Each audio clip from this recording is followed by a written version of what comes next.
సౌదీలో జరిగిన ప్రమాదంలో చనిపోయిన వారి కుటుంబాలకు అండగా ఉంటామని ప్రభుత్వ సలహాదారు షబ్బీర్ అలీ తెలిపారు.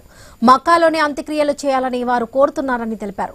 అక్కడి భారత ఎంబీసీ అధికారులతో మాట్లాడమన్నారు. మృతుల కుటుంబాలకు 5 లక్షల చొప్పున పరిహారం అందజేయాలని ప్రభుత్వం నిర్ణయించిందన్నారు. కేంద్రం సౌదీ ప్రభుత్వంతో సమన్వయం చేసుకోవడానికి మంత్రి అజారుద్దీన్, ఎంఐఎం ఎమ్మెల్యే మైనారిటీ విభాగానికి చెందిన ఒక అధికారితో కూడిన ప్రభుత్వ ప్రతినిధి బృందం సౌదీకి వెళుతుందని తెలిపారు. మృతుల కుటుంబాల నుంచి 2 చొప్పున రాష్ట్ర ప్రభుత్వ ఖర్చులతో పంపుతామని ప్రకటించారు. వారికి సౌదీ అరేబియా వీసాల కోసం ప్రయత్నాలు చేస్తున్నామని షబ్బీర్ అలీ వెల్లడించారు. హైదరాబాద్ కు సంబంధించిన 45 మంది హోలీ మక్కా నుంచి మదీనాకు పోయేటప్పుడు ఒక బస్ ట్యాంకర్ తో యాక్సిడెంట్ కావడం వల్ల 45లో 44 వ్యక్తులు అక్కడనే కాలిపోయి మరణం జరిగింది.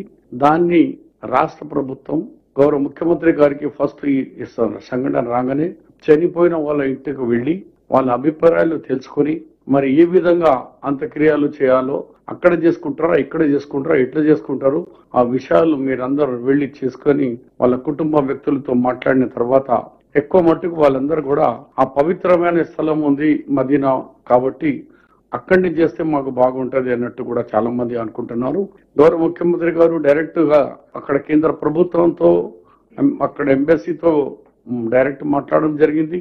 అలాగే మేము కూడా అక్కడున్న అంబాసిడర్ తో కూడా మాట్లాడిన తర్వాత కేబినెట్ నిర్ణయంలో ఒక నిర్ణయం ఒకటి ఏంటంటే చనిపోయిన వ్యక్తులకు 5 lakhs రూపీస్ అస్గిరా అమౌంట్ ఇవ్వాలని రాష్ట్ర ప్రభుత్వం నిర్ణయం తీసుకుంది. 5 lakhs